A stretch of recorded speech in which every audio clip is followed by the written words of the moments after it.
with these two guys, every time they really interacted, it was so hard for him. So he decided to say, let me move into another organization and avoid these people. So when he reaches here, he tells me, do you know, I found characters were exactly the same as what I left in the other company. Wow. And that's the place of conflict. You may not be interested in war, but war is interested in you. So learning how these pains impact you as a leader and uncertainty steering forward without much information, leading through people, because it's much easier when you're alone as an individual contributor or as an expert specialist.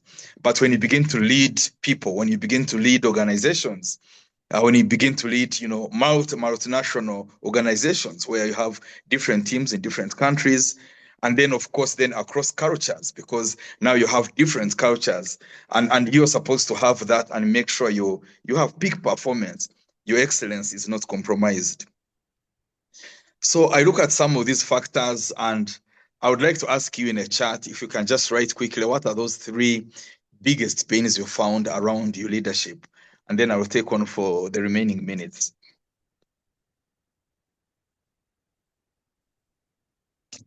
What would you call the three biggest pains that you have really met as a leader?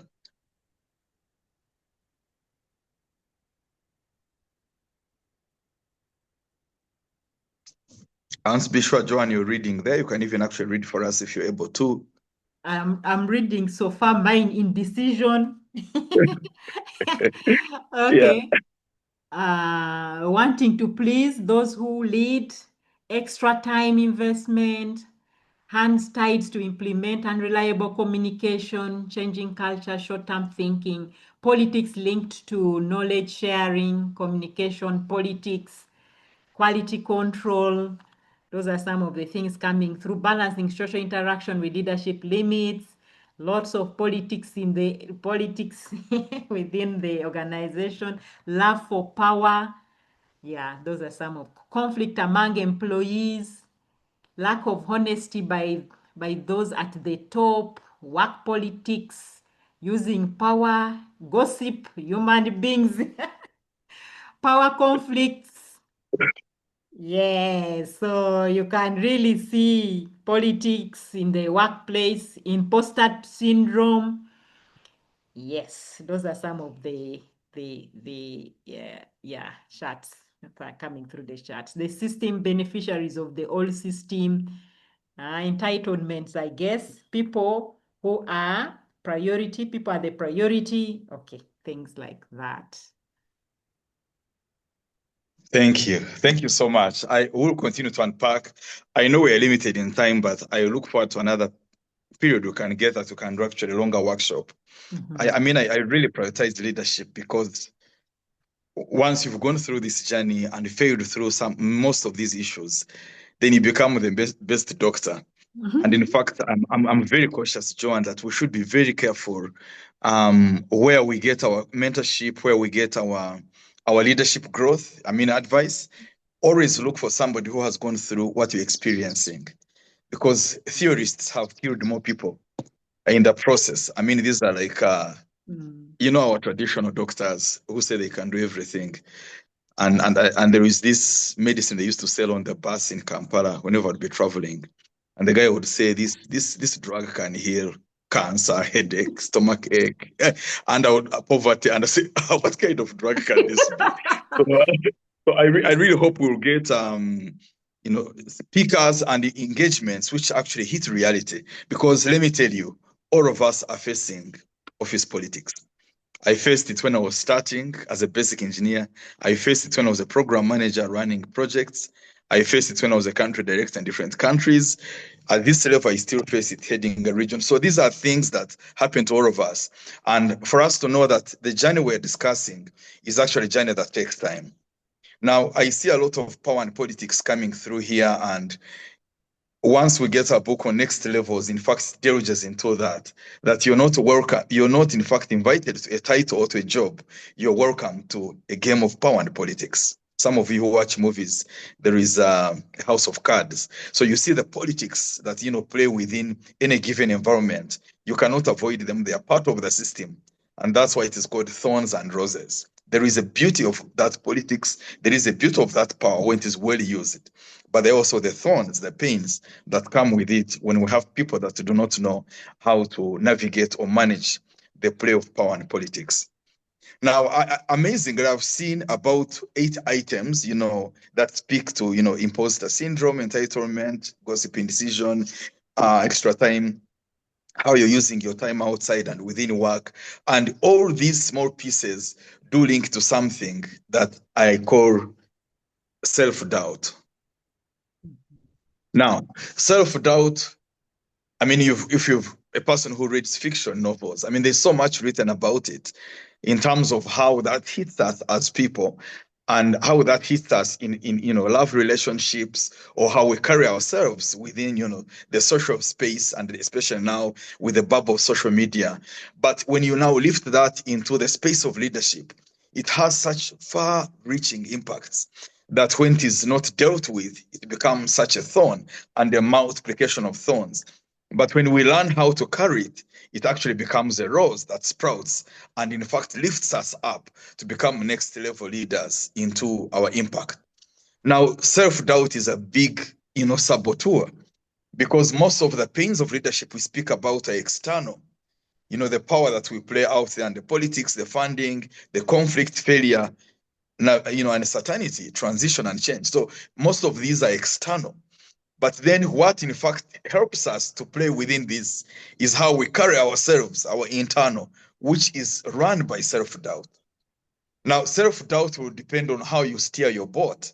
If there are 2 leaders amongst us, I see Lois here, so I see Francis. So what Lois meets, her ability to in fact navigate her boat, and Francis's failure to navigate the boat depends on how much of this self-doubt we have within us. So it is a window, it is also a mirror to us. And so what is self-doubt? It is, getting into this room and you're given this big role, but you feel like they are big shoes and you have a small foot. You feel like it's a big seat and you're such a small person. And I know what it means when you put on a dress that doesn't fit you, or even us actually men, you put on a coat and you feel like, wow, I should have borrowed something that fits me better. So self-doubt makes you move with that consciousness within you that in fact, all this is mainly in your head. You have a fear as you enter this room. You feel a sense of inadequacy as you enter spaces. And I discovered now over time that in fact, what makes, for instance, what makes many leaders, fail to delegate, power together with position is that bubble of self-doubt. What makes us many times become workaholic is self-doubt. There are differences between workaholic and workphilic. Workphilic is you actually doing work, what you love within the time to do that. But workaholic is that you're working because of fear. I have this presentation and you feel like your fingers are, shaking. Your hair is, I don't know whether hair shakes. I don't have much of it. So it's actually out of that fear that makes you overwork and move beyond the space you're supposed to do. When you're out on the beach with your friends or with, your loved ones or family or your friends, you feel that agitation to get back into work. That's being a workaholic. And that's because of the self-doubt, that bubble that comes in to say, I feel I am inadequate, I'm not enough. And in fact, because of that, it becomes a silent saboteur. It is sabotaging your progress. It's sabotaging your ability to grow and actually to take on more spaces. And now, especially when you now begin to oversee people, you delegate, but you still want to do the work. You do not want to communicate and share all the information because you know what? I fear that if I share all the information, then people are going to outshine me. I'm seeing Alex here, I'm seeing Asumpta, I'm seeing Barbara. I feel that, Barbara is going to outshine me if I share all the information. Why? Because there is that self-doubt within me. Now, this is a pain which, when not dealt with, pains everybody that comes to interact with me as Francis. It is a pain that, in fact, spreads around, not only those who work with me, but even the friends they meet, the systems we build, the processes we build. Because I help organizations in leading transitions. And I was working with one, in fact, 2 weeks ago, and in South Africa. And these colleagues of mine are running a transitional program. And they discover that the leaders they have been having on the points of transition now hold information.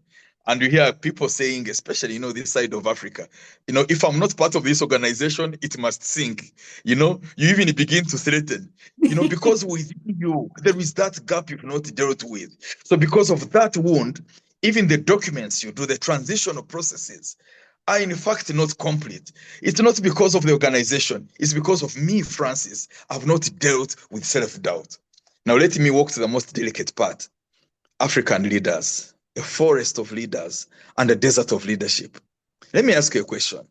When you look at our African governments, 54 in them, and we work with them, we do financing with them, and we do governance processes.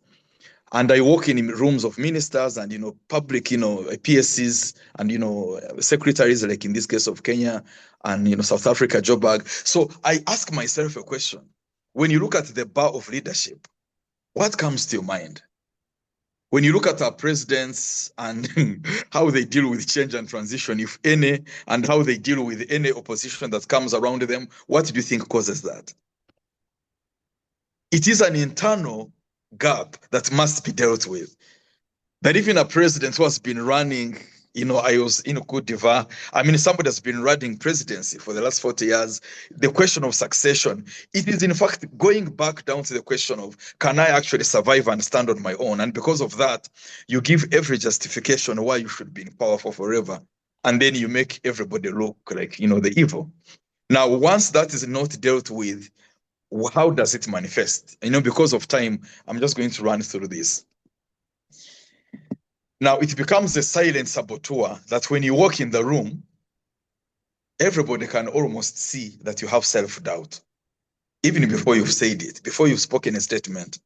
Now, there are two extremes of what this appears as, self-doubt and executive confidence or presence.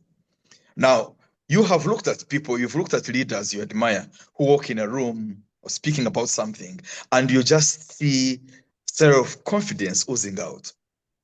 What they are saying is not necessarily from the sky or the Mars, but the way they deliver their message, the way they are comfortable in their skin, you just see that self-confidence.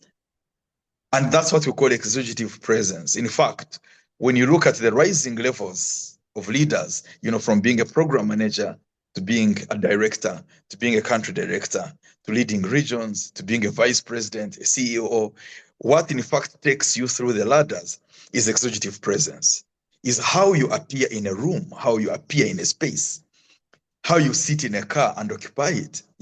You buy a Mercedes-Benz, but you sit in it and you feel like you're on a, do we have tuk-tuk in Uganda? Yeah. Yes, we have in some districts. Okay, so you have a border mentality, but you're in a Mercedes-Benz. But executive presence is that you can, in fact, sit in a tuk-tuk, but you actually carry a Mercedes-Benz presence. Now, that is the level that I want each of you to appear as a leader, because that executive presence enables you to navigate the doubts you have within you, deal with them. One is that, remember, all of us have doubts, but it's about how we are navigating them and managing them. And that's really what takes us through the different levels. Now, it is a whole vicious cycle that because of this self-doubt, it makes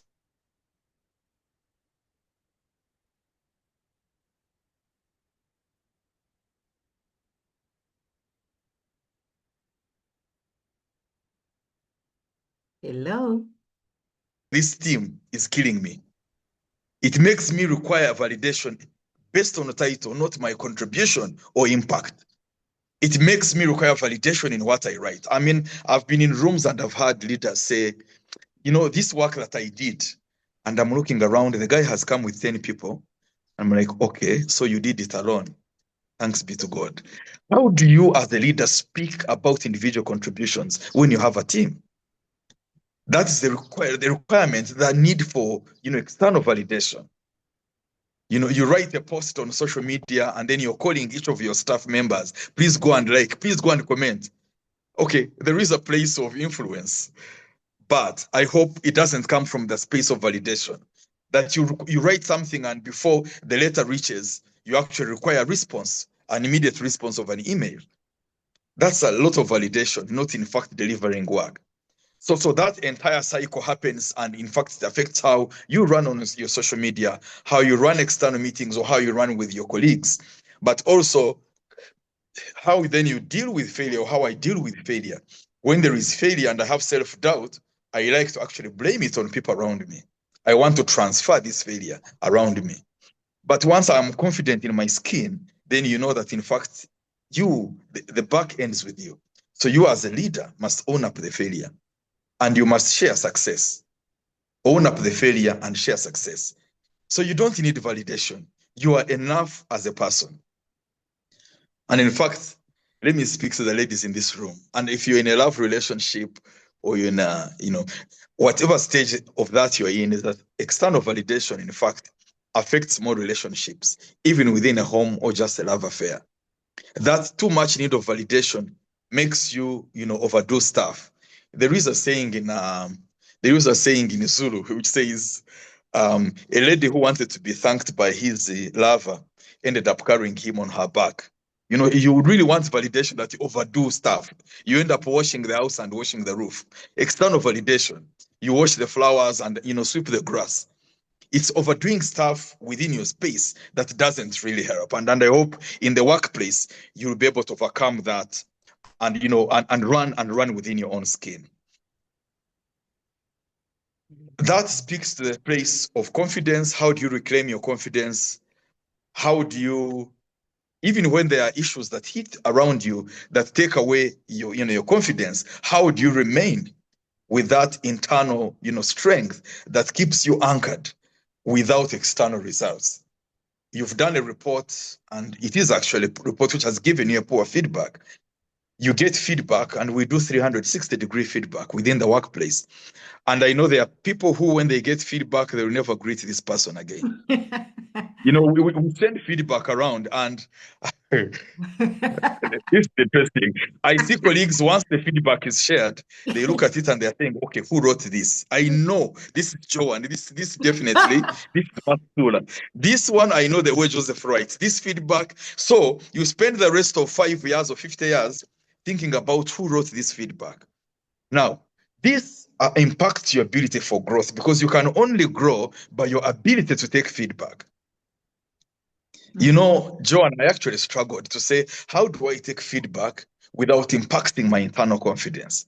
And because of that, I developed this model. I said, as leaders, I would wish we can actually all love feedback. Love the feedback without penalizing the person who gives the feedback. And I don't mind if you write it in the bathroom, like we used to write in schools about our teachers, or, wherever you put it. Let that feedback come through, whichever method it comes in. And I was reading last week about an article of how do you, as a leader, make sure you receive unfiltered feedback. Because one is that everybody would want to please you. Everybody wants to be in my positive books. But you see, I am running an organization, but I'm also a leader as a person. I must look at my growth, excellence. How am I getting better today than I was yesterday? There should never be a day when you are better than your yesterday. You must be growing.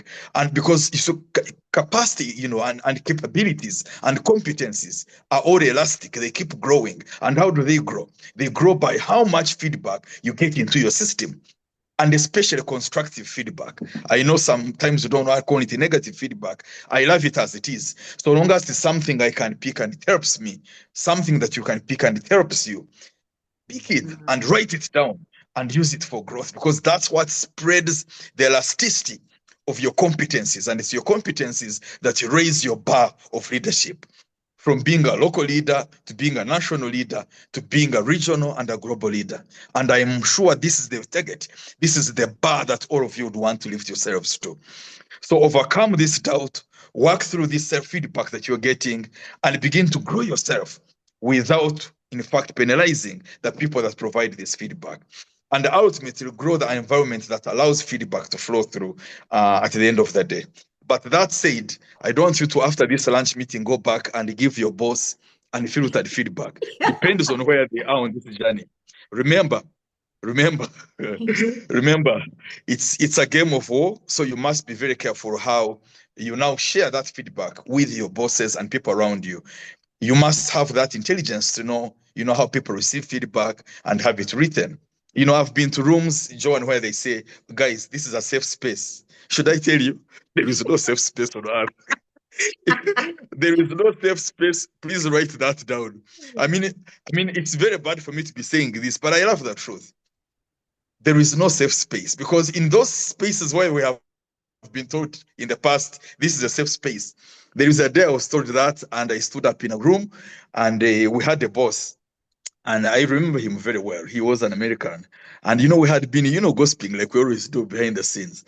And I stood and I said, okay, let me now tell this guy. He said, sir, this is what we are saying about you. And I spoke and I spoke and he said, thank you, Francis. I like your courage. After that, we went for a tea break and, everybody was shaking my hand. We like your confidence. You're the guy. You know what happened? I was fired. I was fired. You can have that safety, but I am not guaranteeing that safe places guarantee you safety of what you are. So you must move with intelligence as you get into these spaces. Don't throw out everything unfiltered, but be a person who takes everything unfiltered. I wish all leaders had raised their bar to this level of confidence where we don't need validation. Now, let me run to the last one about emotions and moods. Emotions and moods, because I know that our time is fast spent. But wounds which are not healed are what, in fact, affect our workplace. That out of that self-doubt comes in wounds, because as people speak to you, you're wounded, even when you're supposed to be wounded. You're easily, switched off and switched on because you have the ability to run your emotions and moods, the temperatures of your body, become a big sabotage to your leadership ability, to the ability for you to, in fact, work with the teams, the ability for you to push, the bar forward. And these two little words, emotions and moods, sabotage more progress, in family life and in the boardrooms. They are the unseen forces. We had a big writing of an interview, and there was a CEO of an emerging growth company. And I saw the results that were written. One of the people who comes in who had very good competences, very good presentations, but she couldn't smile. And somebody said, actually just one smile can sabotage your next level. The ability or the inability to express yourself because of a mood, because of an emotion, sabotages your ability to move forward.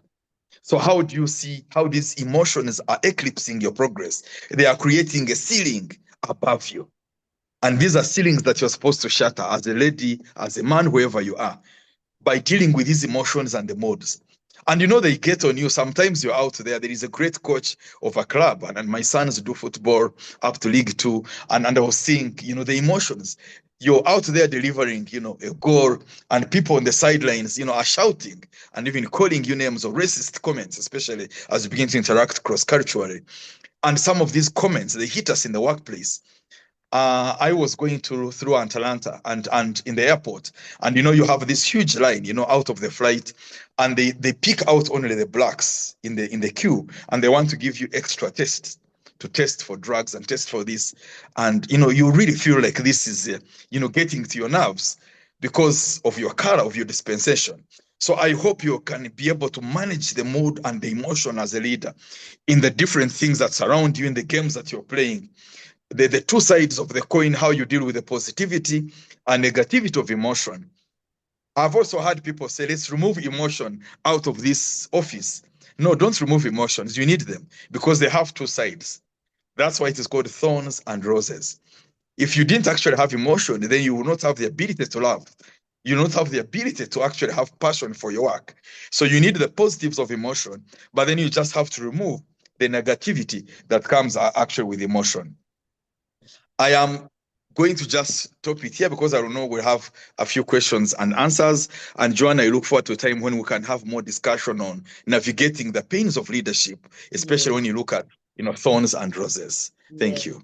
Fantastic, fantastic. Some roses for him. Those who know where to find the roses, please share some roses, not thorns. Thank you so much. You have done great justice to this topic. And indeed, like people are saying, the time is not enough. And we will definitely want to have you back so that we can really dive into this topic a bit more. You really have a wide breadth of experience to share. And at this point, if anyone has questions, please feel free to type in the chat or you can unmute and ask a few questions before we can wind this up. We know it's a lunch and learn, so we are also respectful that you need to have lunch, but I think you can have this lunch of leadership. So man does not live on food alone, but also on the word, and this word today is about leadership. So over to anyone who would like to ask. You can put up your hand or unmute or type in the chat. I think there's somebody who inboxed me and said, executive presence, how do you acquire that? Is it about dressing or there is something else? So that's one of the questions that has come through. Let me see if there's anything that's come through. Yes, so we will definitely have him back. Good sense of humor. Yes, indeed. Thank you, Engineer Francis. Very insightful presentation. Any questions? So you can start with that perhaps. How do you acquire executive presence? Is it about the dress? What is it really about? Yes, thank you. Over to you. Thank you, Joanne. And I mean, it's a huge question. It's in fact an entire executive coaching question. That when new CEOs come to their roles, I've worked with a number of them in terms of coaching, and that's a journey. Okay, people like David Beckham, people like Mariah Carey, Whitney Houston, that walk in a room and move entire stadiums. Basically, the difference is how they have managed how to to run their brand, how they walk in a room and occupy space. It is an art that has to be learned. But in terms of the workplace, and why I actually chose to speak about this, internal saboteurs, is that the internal saboteur affects your confidence more than the external. That much as much of our coaching looks at the external, is that the internal, in fact, affects you more than the external. So you need to look at it. Number one, write down what you will see as wounds that have affected you over your leadership life, over your business life. And these are wounds which could be a comment that a teacher told you when you're young and said you're dumb, you can't think well. Some of the things you've lived with. You were fired from a job and you thought maybe I'm not enough. You were dumped by a lover who took up your best friend and you feel like I'm ugly. So these are things that you must deal with. And so write them down, take time, and actually begin to analyze them. Now, this is the biggest saboteur to executive presence. Then number two, is that take time to master your craft. If you're in fact working in the industry of financing or banking or business, master your craft, because confidence comes from mastery. Once I've written a book on thorns and roses, I get confidence not because I'm the best, but because I have a book. So I want to encourage you to actually master your craft and develop it into products. Have products that you can refer to in terms of who you are. That's the mastery of your craft. And then having a lot of training. If you're going to deliver, a speech, I mean, this just sharing of 30 minutes took me about 8 days. So take time to actually master even a very small appearing thing, something as small as can be. Take time to train yourself on it. That we have what from Malcolm Gladwell, the 10,000 hour principle. 10,000 hour principle. Take 10,000 hours to develop mastery on everything you're doing. So training yourself gives you that executive presence. So when you enter a room, even before you discuss, you're feeling yourself, I am ready for you.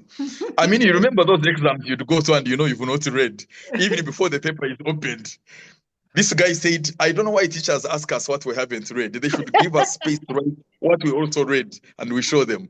So the ability for you to deliver gives you confidence. Yeah. And then the last one is that there is also the space of coaching, that every person who is great, David Beckham, Whitney Houston, when you see, Obama, all of these have coaches that actually help them in a line of growth.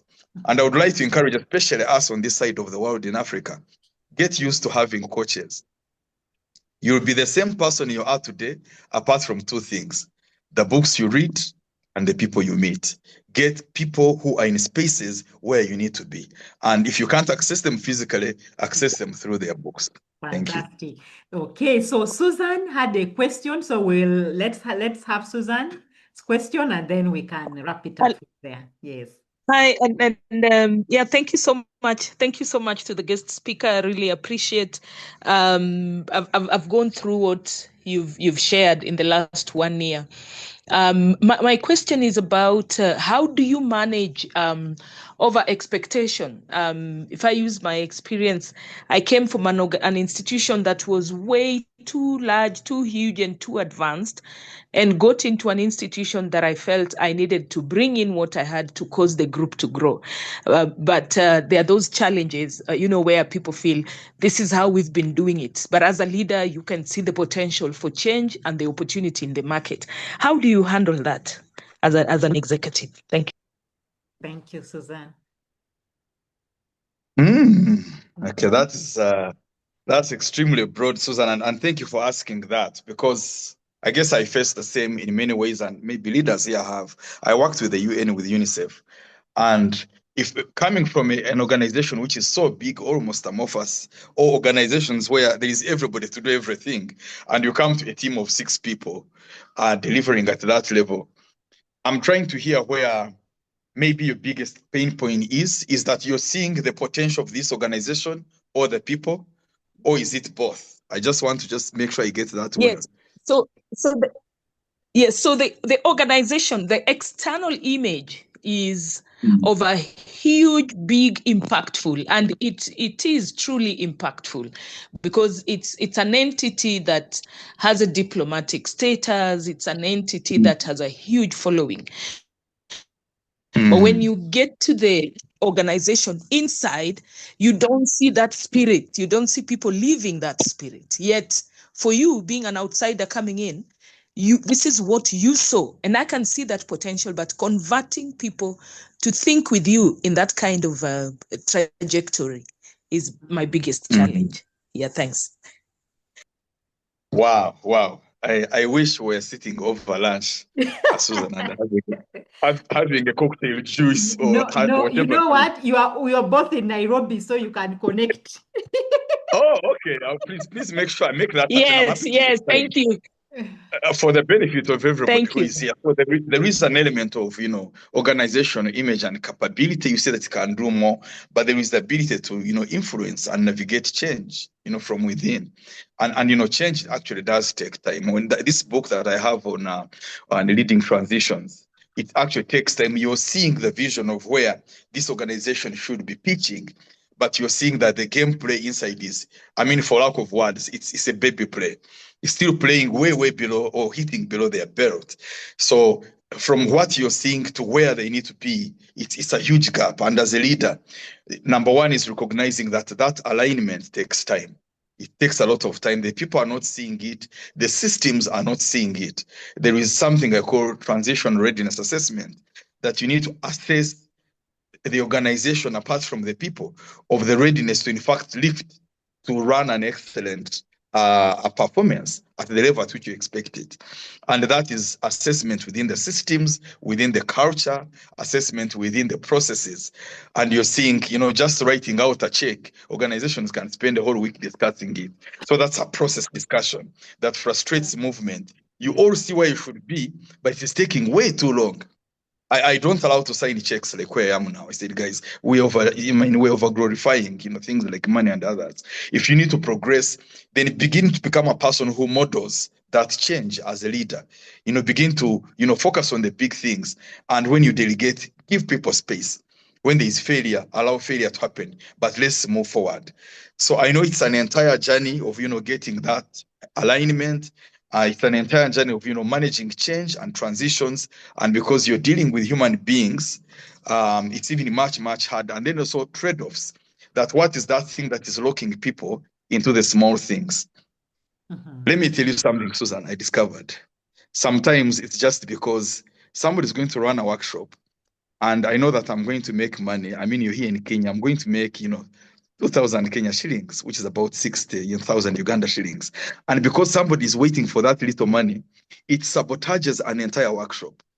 They are trying to see who signs where and who does what. So there are very small things that affect big organizations, that if you're not keen, you'll actually begin to talk about visions and strategies and actually miss the little detail that is impacting everybody. And in fact, dealing with the kind of toxic environments that, how gossip is played and rumors are taken, So a leader who receives this and uses it, to penalize people, you begin to promote, the toxic space. But you can also learn how to navigate removing that toxicity, because I've seen that toxic spaces is like a car with a big engine without tires. So you're seeing the potential, but the car can't move. So bring back the tires on the car, bring the right environment and culture by modeling that culture, and then we'll see that moving forward. I'm actually happy to meet with you within the next week or two, if we want to take that a little forward. Yeah. Wow, that is great. Thank you so much. I will put you both in touch. And this has really been a great topic. Like everybody on the chat is saying, no, we need the engineer back. Yeah, we need the engineer, and definitely we will be speaking to him and organize another time when he can come and tell us more about leadership. But as we wind up, I just wanted to share briefly that as part of leadership development, we are actually having a masterclass on growth. How can we grow? I like that you've actually chosen to speak about the internal. Many times we think so much about the external, what is affecting, but the internal. So we are so inspired about one of John Maxwell book on growth. It's called The 15 Invaluable Laws of Growth. And we really want to spend time discussing that in a community like this. So come next month, we'll be having a masterclass where together we just discuss things that affect us as a person internally, and just go through how we can actually grow with intentionality, how we can design the kind of lives that we have. But more about that on Saturday. We shall have an informed session to just talk about that program and how we are going to go about it. So I don't want to take a lot of time because you have 10 minutes to have your lunch and go back to your desks. And I don't want to interfere with that. But yes, Saturday at 9, we will have an info session. We will send that out via emails and WhatsApp groups. So just join us and listen to what we intend to do, how we intend to actually grow together for the next 8 weeks or so. But that said, Francis, I just wanted you to tell us about where we can get these books, because if we can't reach you, Susan is so lucky she's next to you there in Nairobi. But those of us who are not sitting next to you, we definitely want to reach you through your books. Let us know, where can we get these books from so we can actually engage with them as well. As you wind up. And, Okay. yes, and as he winds up, please, in the chat, can you please type one thing that has stood out for you so that we can collect what is that spoke to you in this session for today, and then we see what we will do about that. But yeah, over to you for your parting shots, and how can we reach you through your books now? Thank you. Thank you so much, Joanne. This book should be actually online in the next 2 months or 3. I only had ordered for 600 copies because I did one session, actually 2 sessions, and they had told me, we won't have a lot of people demanding books. Now they were all taken in one night. Wow. So surprisingly, I've actually asked my publisher to send me more. And so he said in about 2 or 3 books a month, they should be here. I guess the war, which is happening. I don't know why people like throwing bombs at each other. It's affecting all the shipment. It's actually a leadership question. So we'll have that. I have only one which is already on Amazon, which is The Power of One. The Power of One does speak about some of these items, but the sharing I've used here is from Thorns and Roses. Yeah. Now, just as a parting shot, is that you mentioned we focus more on the external, but I really want to speak to everybody here that prioritize yourself. Prioritize yourself. Whatever you're doing, whether it's organization, whether a business, prioritize yourself. You are worth that time. You are worth every investment to actually grow yourself. Because you see, we make money, we invest, in banks, we save, our investments. But self-care and self-love, the ability to look at yourself, make the space to grow yourself, is in fact what lifts everything around you. So prioritize yourself. You are a rose and you deserve that care and love. Thank you. Wow, fantastic. Thank you so much. And really, it is been a great honor to have you here. Thank you for the energy. I was talking to Lois. I love your energy. We love your energy and definitely will want to have you back. And so on behalf of the Magister team, want to say thank you. And we definitely would love to host you back as we also engage with those books. So keep us posted when the books are out so that we can share with the community here. Thank you so much, everyone, and have a lovely afternoon. Thank you. Bye. Bye. Thank you, Joan. Bye. Thank you. Yeah.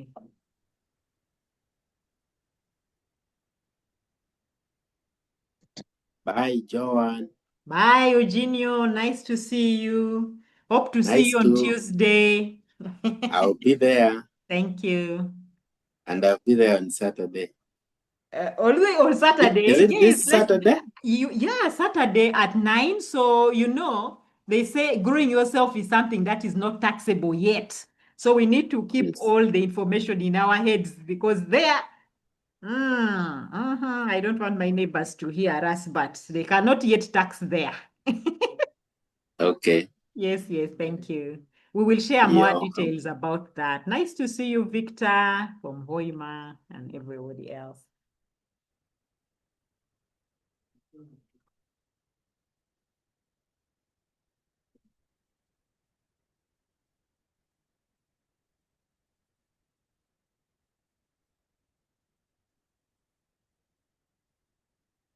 Yes, hello. Yes, Victor. Hey, good afternoon. Good afternoon. How are you? I'm well. How are you? I'm also fine, thank you. Let me first even stop the recording.